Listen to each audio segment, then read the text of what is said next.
Environmental Science, EVS, Unit 1, Introduction to Environment. In this chapter, following are the main topic: environment, components of environment, multidisciplinary nature of environmental studies, brief history of environmentalism, concept of sustainable development, scope and importance of environment, institutes working in the field of environment in India. So what is environment? In simple terms, environment is the surrounding around us. It includes biotic as well as abiotic components. That means sunlight, sand, water, mountain, birds, humans, everything comprises of environment. So anything and everything which surrounds us is environment.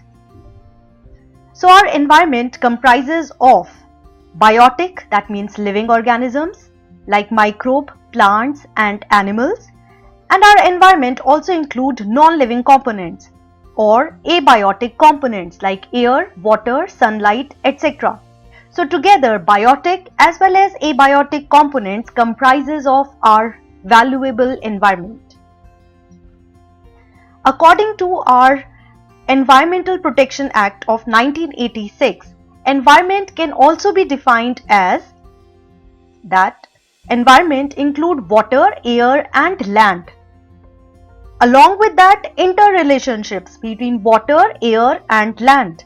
Apart from this, we also consider human beings and other living creatures like plants, microbes, property, etc. So together, everything, water, air, land, humans, other species and their interaction comprises of our environment. Our environment include many components. So 4 components are the main components of our environment: lithosphere, hydrosphere, atmosphere and biosphere. So lithosphere is the outer crust of our earth. So our earth can be subdivided into various sections like crust, mantle, core. So the outermost surface of our earth is known as lithosphere. So lithosphere is derived from the term lithos, which means rock.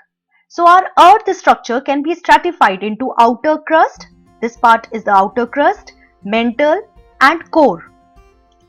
So lithosphere is the outermost layer or surface of earth, and on this surface we find rock, soil, sediments and mineral.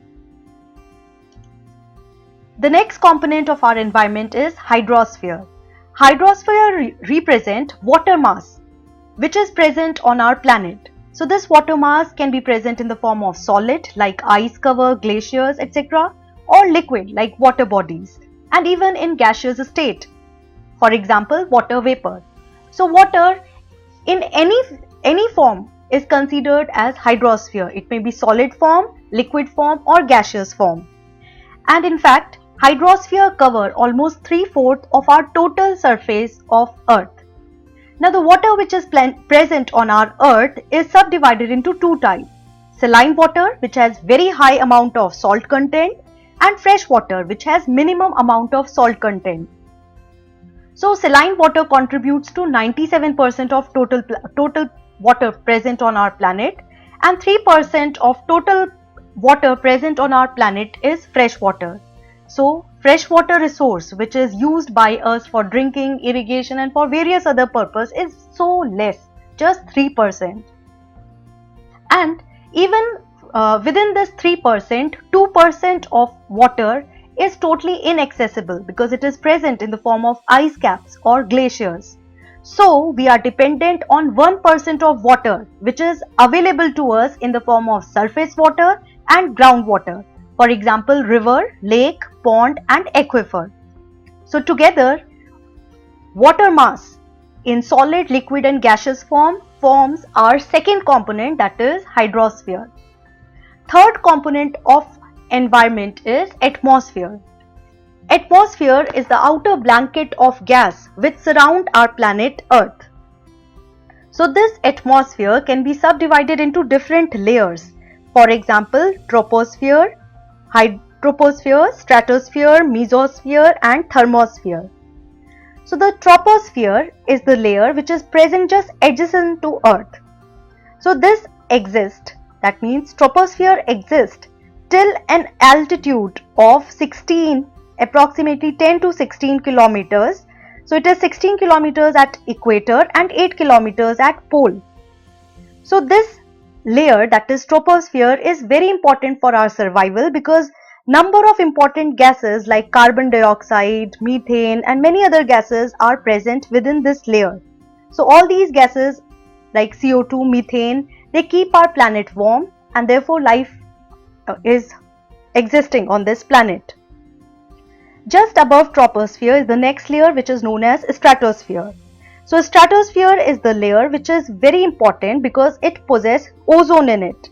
So ozone of this layer prevent penetration of ultraviolet radiation on our earth and thereby we are prevented from any kind of skin cancer and allergies, etc.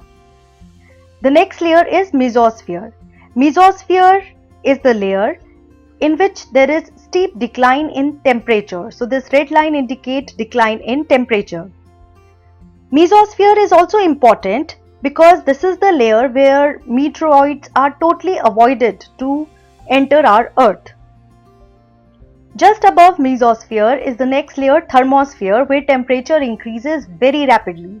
So there are number of ionization reactions that take place within thermosphere and that makes the temperature of this layer quite warm.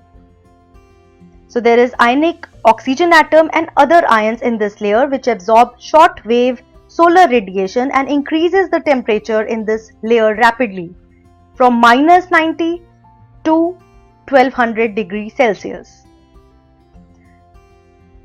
The next layer or the next component of environment is biosphere. So biosphere is basically a self-regulating overlapping region. So a region where atmosphere, hydrosphere and lithosphere exist, along with that life forms also sustainably exist, is known as biosphere. So it is self-regulating overlapping region of atmosphere, lithosphere and hydrosphere in the environment where life sustainably exists, nourished, flourished by healthy interactions between biotic and abiotic components of nature. Environmental studies is considered as a multidisciplinary subject because environmental problems are so complex that they can never be solved by just one discipline. So to solve environment problem and to bring out solutions to the environmental crisis that exists today, we need to apply multidisciplinary approach. Therefore, in environmental studies, we include physical science like physics, chemistry, earth science, atmospheric science. Environmental science is also interdisciplinary and include the knowledge of technology like civil, chemical, hydraulic, nano. It is the subject where management knowledge is also applicable, for example, economics, sociology, law, education, management, mass communication. Environmental studies is also a subject where we have to apply the knowledge of mathematics, statistics, computer science, and further, even life science is a subject which is very much applicable to solve environmental issues. So life science include biology, biochemistry, microbiology, etc. So environmental studies is a multidisciplinary subject. Now let us try to prove this with one case study. This case study is related to one of the worst industrial disaster which has ever happened in our country, Bhopal gas tragedy. Yes, December 2nd to 3rd, 1984. Who can forget this date when huge amount of toxic gas enveloped the city of Bhopal and killed number of people. So this incident happened in the state of Madhya Pradesh and within Madhya Pradesh, right in the center, Bhopal city.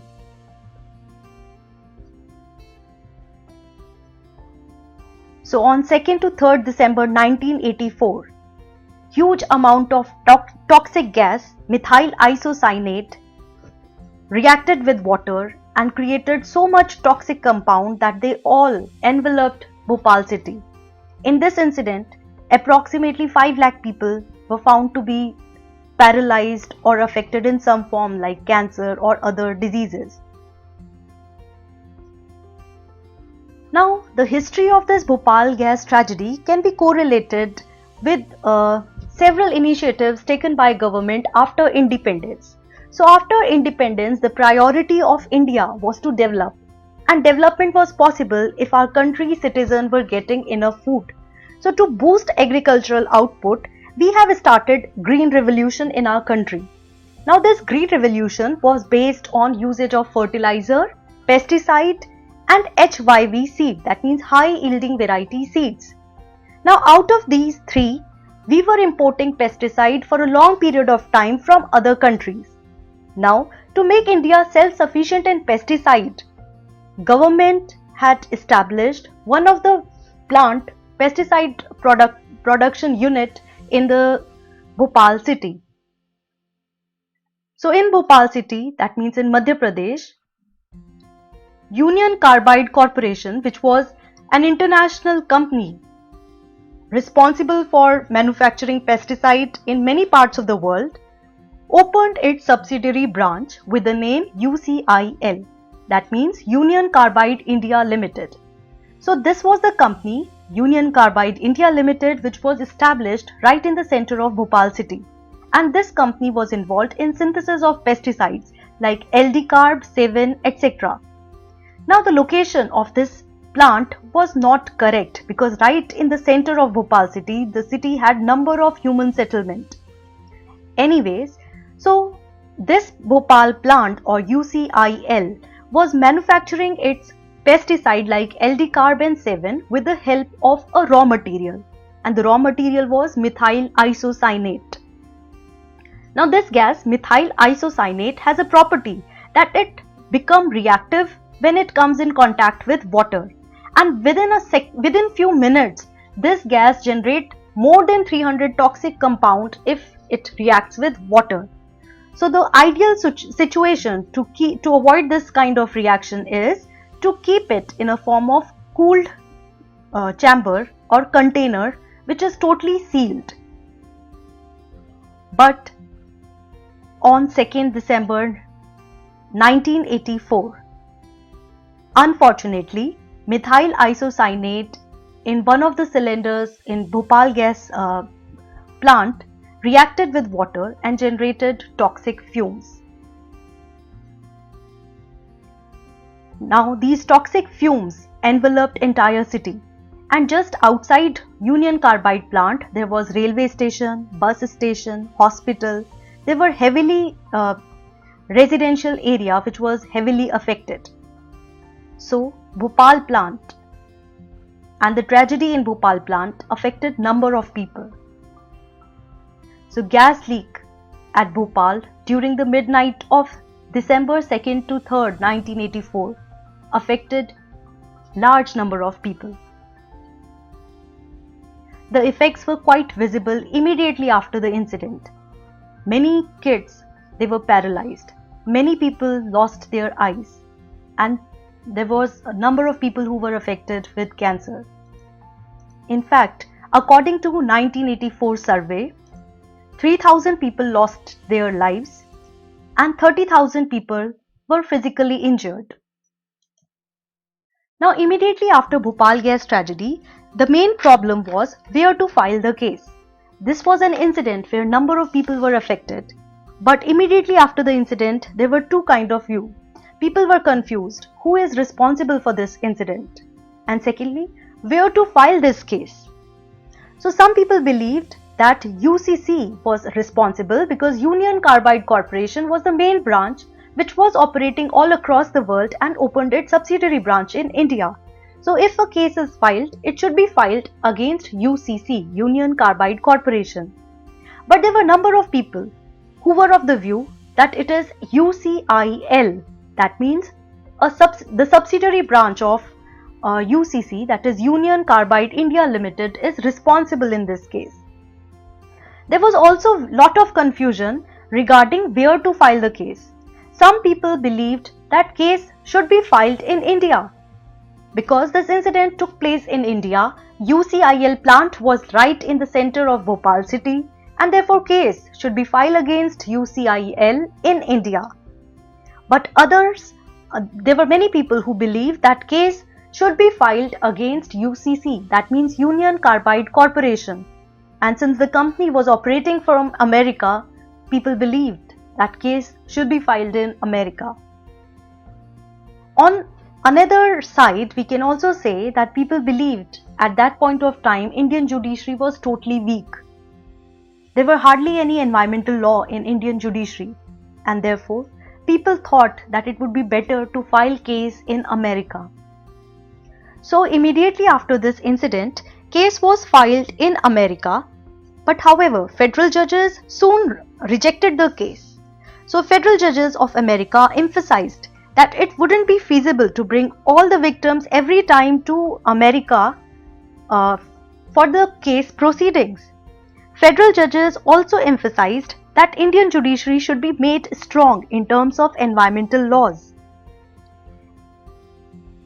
So ultimately, the case was rejected by American judges, and later on, Supreme Court delivered justice in this case. So the judgment which came out, and the judgment was declared in 1989.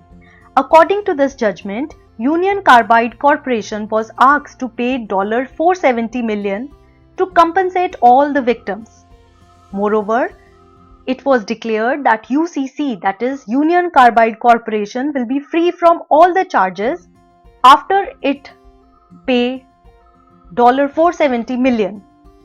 But however, the reality was totally different. At that time when this judgment was out, that means in 1989, many people complained that they were also affected from the incident, but they had developed disease little later. So Supreme Court conducted and ordered a fresh count to see how many people are actually affected. And you will be surprised to know that according to the survey of 1989, entire city, which comprises of 5,73,000 people, were affected in Bhopal. So if we go and distribute $470 million to 5,73,000 people, it will be very, very low amount per person. So after this judgment, no one really accepted this, and people are still waiting for justice to be delivered. This is one of the classic example of a case which happened in our own country. So after learning about Bhopal gas tragedy, we can say that it was very complex case, and to solve this, we had to apply multiple discipline. For example, in Bhopal gas tragedy, knowledge of life science was applicable because the victims or the diseases we were able to judge because of life science. We can also say physics, chemistry, earth science was very important to understand the location and the amount of gas which leaked out during the gas leak. Technology was also important, especially when Bhopal plant was constructed. It was developed only through the understanding of technology. Economics was important in order to calculate the compensation. Law field is also important because Bhopal case was a long legal battle. Same way, mathematics was very important in calculating the actual count of people who were affected in this case. Statistics and computer science, they are also important in entry of the data related to Bhopal gas case. So in a way, we can say that every environmental case is very, very complex and cannot be solved just by one discipline. And therefore, environmental studies is considered as a multidisciplinary subject. Let us now discuss history of environmentalism. So our Indian history can be categorized into following time period: ancient, medieval, British and modern. In ancient time period, we have noticed a very important movement, a very important civilization which is known as Indus Valley Civilization. And if we go by the evidence of Indus Valley Civilization, we can easily make out that people during that time were in close association with nature. So Harappan seals are easily available to us, and all these seals really depict various animals and trees. So, human during ancient India and especially during Harappan civilization were very well associated with environment. Even during Vedic age, when Aryans entered from neighboring country into our country and settled all across Ganga river, at that time number of literature and ancient texts indicate that there was rich forested area, there were bird, clean water, and therefore our surrounding was very clean. During medieval India, that means the time period when number of Mughal rulers like Babur, Humayun, Akbar, Jahangir, Shah Jahan and Aurangzeb ruled our country, at that point of time we have pictorial depiction that hunting was a very popular sports game.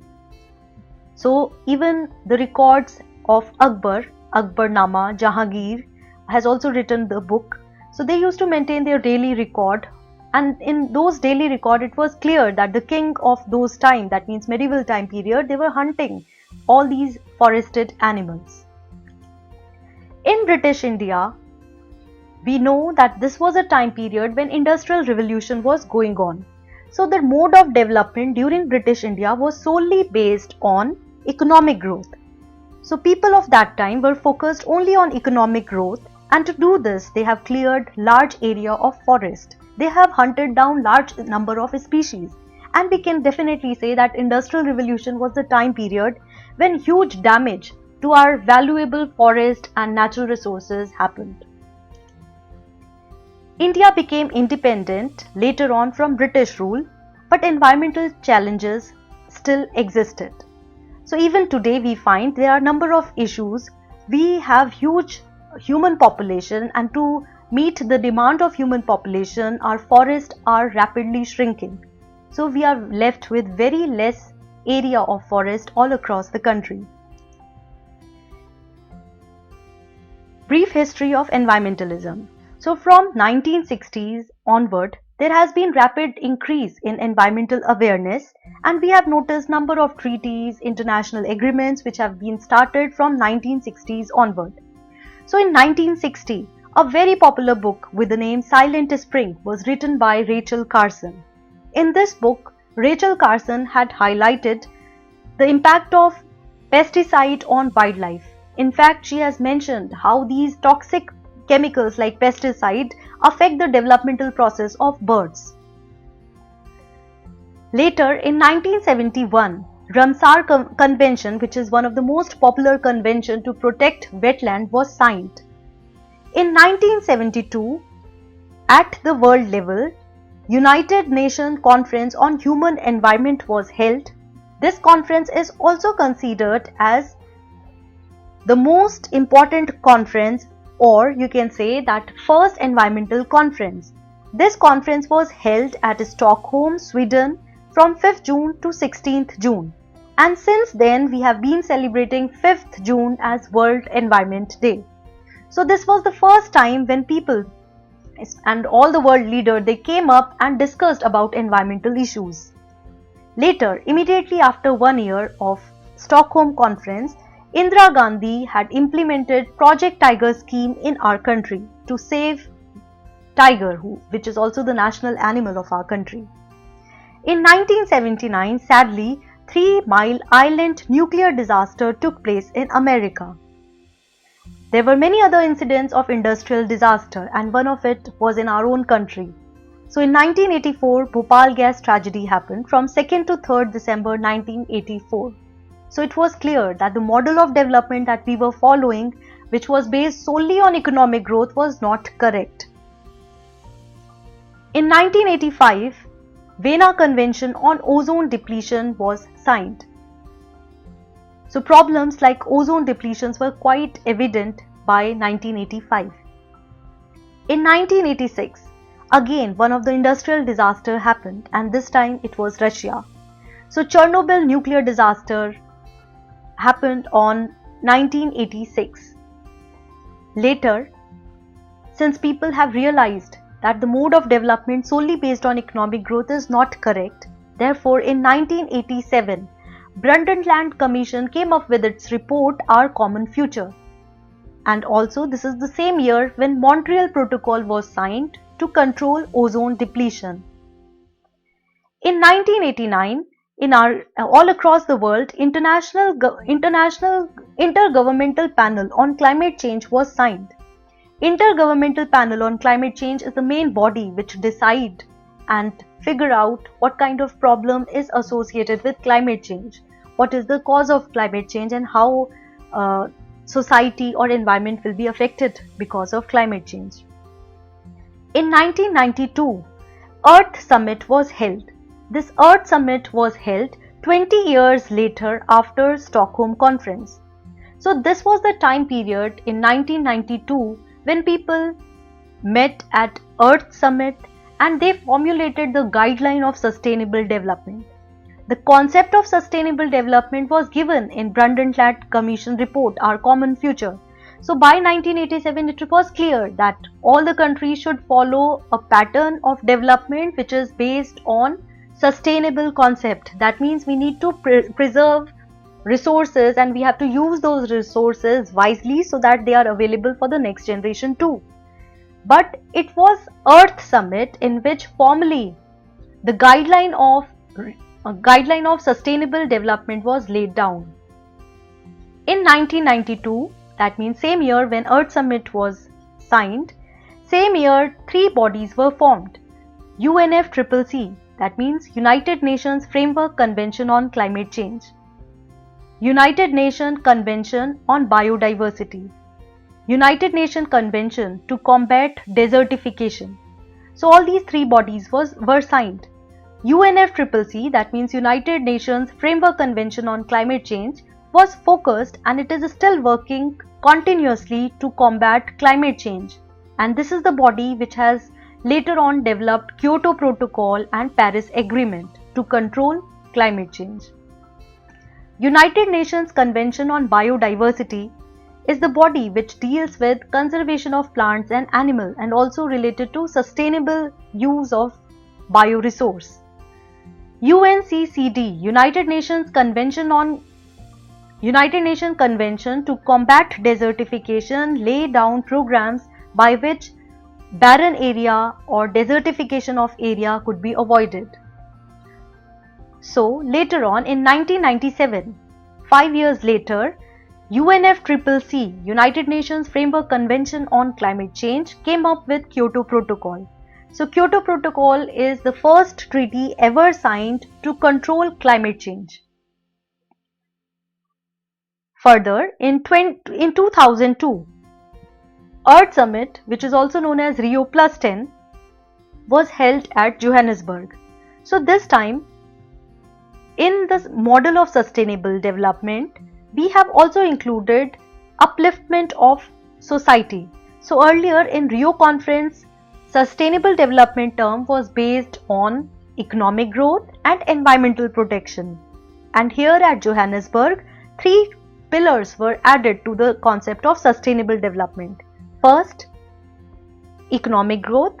Second, environmental protection. And third, upliftment of society. 2011 till 2020, it was celebrated as UN Decade of Biodiversity. In 2015, Paris Agreement was held, which is an agreement to control climate change. In the same year, when Paris Agreement was going on, India came up with a very bright idea. That means International Solar Alliance. In this alliance, it was decided that all the countries which are on tropical region will collaborate with each other and they will harness solar energy to the maximum possible extent. So if we continue with solar energy, then we will be able to control climate change to a greater extent. So you can see from 1960s onward, there was increase in the awareness of environment, and continuously we are having number of treaties and discussion on environmental issues. Concept of sustainable development. So this concept of sustainable development was formulated in Brundtland Commission, which was formed in 1983. The name of Brundtland Commission was on the basis of Norwegian Prime Minister Brundtland. So this commission came up with its report in 1987, and the name of the report is Our Common Future. In this report, sustainable development concept was laid for the first time. So, sustainable development is the development which meets the demand of present generation without compromising with the ability of future generation to meet its own need. To follow this model of sustainable development, at present we have 17 goals like no poverty, zero hunger, good health and well-being, quality education, gender equality, clean water and sanitation, affordable and clean energy, decent work and economic growth, industry, innovation, infrastructure, reduced inequality, sustainable cities and communities, responsible consumption, climate action, life below water, life on land, peace, justice and a strong institution, partnership for the goals. So 17 goals are set as 2030 Agenda for Sustainable Development. It was adopted by United Nations state members in 2015 as a blueprint for peace, prosperity of people as well as for planet. So if you notice, sustainable development is based on 3 pillars: society, social equity. So these sustainable development concepts are based on the facts that we need to improve living condition. We need to provide equal opportunity, social cohesion, international solidarity, maintenance of human capital. Apart from this, there are many goals which are related to economics. That means we need to increase economic growth. We need to increase efficiency and competitiveness of people. There should be more flexibility and stability, more production and consumption, more better employment, and more international trade. Apart from these 2 pillars, there is additional pillar, environmental responsibility. So no doubt we will follow economic growth. We will also think in terms of upliftment of people. But at the same time, we also have to think about environmental responsibility. So the consumption of resources should be such that no resource is wasted. We need to make available these resources for our next generation as well. We need to minimize waste. We need to minimize risk. Also, we need to think about how our natural and cultural landscape could be maintained. So sustainable development could be attained only when there is an overlap between social, economic, and environment dimensions. So society, environment, and economy collectively considered as 3 pillars of sustainable development. When these 3 pillars harmonically interact with each other, sustainability and sustainable development is considered to be achieved. Environmental education. So from 1960s, as we have seen, environment became one of the most important topic. So it was really needed that all the people should be made aware about environment. So environmental education was implemented in second half of 20th century, and the main objective of this kind of education is to create awareness about environmental problems among masses, to impart basic knowledge about environment, to develop an attitude of concern among people, to motivate them for environment conservation, and to let people acquire skills so that they provide us with some solution towards environmental problem. So UNESCO and UNEP. UNEP is United Nations Environment Programme. They have jointly organized their first intergovernmental conference on environment education in Georgia in the year 1977. And since then, environment education is imparted all across the world. In India, Supreme Court came up with very important decision in 1991, and the decision was to implement environmental studies as a compulsory paper for all students at undergraduate level in Indian university. And since then, EVS is one of the compulsory paper. Environmental studies has a huge scope. So a person who has good knowledge about environment can opt for teaching and can be academician. We also need research and development to find solution for environmental problem. There is also scope in industries. because industries require trained people who can give them advice on environmental issues. Ministry of Environment and Forest and various other agencies all across our country are working towards environment. There is huge opportunity to work with non-government organizations directly dealing with environmental problems. So there are non-government organizations like WWF, Worldwide Fund for Nature, or Bombay Natural History Society. So there are a number of organizations which are working to control environmental problems. A person who has sound knowledge of environment and the one who has good communication skill can also become green journalist. And also, person who also have environmental law degree can become advocate or judge. There are a number of environmentalists who are very popular. MC Mehta is one of them. MC Mehta is one of the most famous environmental lawyer of the country, and he had introduced environmental subject in schools and colleges. In fact, MC Mehta had also filed case against the industry who were releasing lot of toxic pollutant in Kanpur, and they were really discharging their toxic pollutant directly in Ganga river.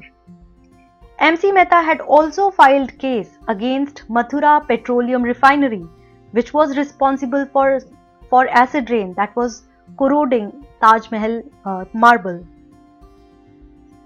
There are a number of environmentalists associated with Chipko movement. For example, Sundarlal Bahuguna, Chanti Prasad Bhatt and Gaura Devi.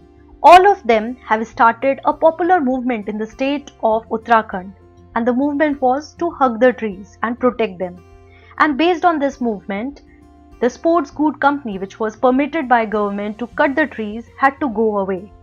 So Chipko movement is considered to be the most successful movement in the field of environment.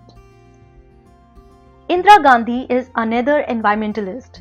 No doubt, Indira Gandhi is a famous politician, but she also had lot of inclination towards environment. In fact, she attended many international conferences like Stockholm Conference in 1972. Indira Gandhi had also initiated Wildlife Protection Act in 1972. She had introduced Project Tiger scheme in 1973, and Chipko movement was also going on during her tenureship, and therefore she imposed ban on deforestation for 15 years in the state of Uttarakhand. R.K. Pachauri is another famous environmentalist. He was the head of Intergovernmental Panel on Climate Change, and therefore he brought deep understanding of climate change. IPCC is actually the scientific body which analyzes cause and effects of climate change. Based on his noble work, he also received Nobel Prize in the year 2007. Wangari Maathai is a well-known Kenyan social, environmental and political activist, and she is the first African woman to win the Nobel Prize. Wangari Maathai had founded Green Belt movement. In this movement, all the local ladies had planted billions of saplings, and by this way they were able to reforest the area. Anil Agarwal and Sunita Narayan are associated with Center for Science and Environment. So this organization is responsible for various findings. For example, this organization brought into notice that the soft drinks that we consume, they are full of pesticides. This organization also released its report which said and which highlighted that 84% of bread sample had high amount of potassium bromate. So this institute is working towards environmental research. Maneka Gandhi is another popular environmentalist. She is an Indian politician, animal rights activist and environmentalist. Maneka Gandhi had started People for Animal, which is the largest organization for animal welfare and rights. She had also anchored weekly television program Head and Tail, in which she had highlighted the suffering which are meted out to animals due to their commercial exploitation. She had also filed PIL in order to replace municipal killing of harmless dogs with a sterilization program. Greta Thunberg is an environmental activist of contemporary time period. She is a Swedish environmentalist and she is also known internationally for challenging world leaders to take immediate action against climate change. There are a number of environment institutes in our country. For example, CPCB, Central Pollution Control Board in Delhi, which is responsible for measuring the amount of pollutants and also advise central government to control environment pollution. Every state in our country has one State Pollution Control Board which check the pollution load in their own state territory. This board, that means the State Pollution Control Board, also advises state government on ways by which pollution can be controlled.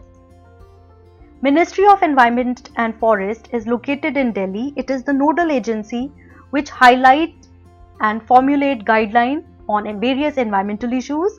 They also conduct different types of environment awareness programs all across the nation.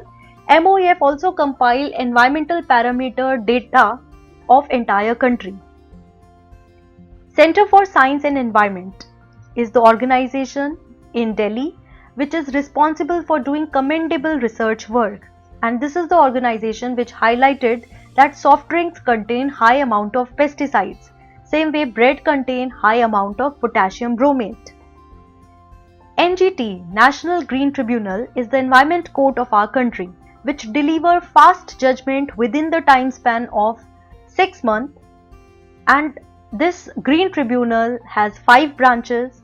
These 5 branches are located in Bhopal, Pune, Kolkata, Delhi, Chennai. IUCN, International Union for Conservation of Nature and Natural Resources. This organization is located in Switzerland, and this is very important organization which is doing lot of work to classify and count the population of a species, and then they classify these organisms into different categories like extinct, endangered, critically endangered. So those species which are on the verge of extinction are considered under critically endangered, and those which are no more existing on our planet, they are considered as extinct. So these classification is done based on population count by IUCN, and this record of species number is written in IUCN Red Data List. Botanical Survey of India is located in Kolkata, and this institute is involved in identification of new plants and also evaluation of their economic property. ZSI is Zoological Survey of India. This institute is also located in Kolkata, and this institute is responsible for identification of new animals, along with that how valuable economically these animals are for us. CEE, Center for Environment Education, is an institute located in Ahmedabad, and this institute is responsible for providing environment education. So they develop various reading material, they organize campaign, lectures to make people aware about environmental issues. WII is Wildlife Institute of India, located in Dehradun, and this institute is working in the field of wildlife research.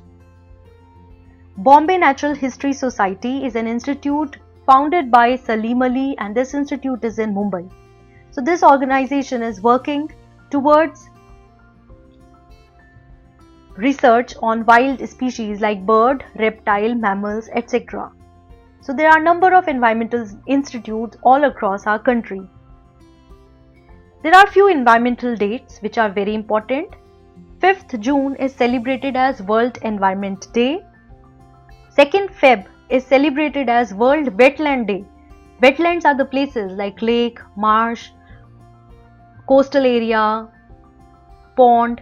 So any place which has a water body is considered to be very important, because that is the area where number of species get habitat.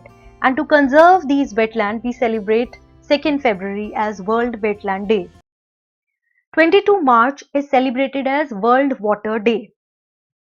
22 April is celebrated as Earth Day. 22 May is celebrated as International Biodiversity Day. 6th September is the World Ozone Day. 1st week of October is celebrated as World Wildlife Week. So with this, we have completed all topics of this chapter 1. Let us make our planet green and let us keep learning about environment. Thank you.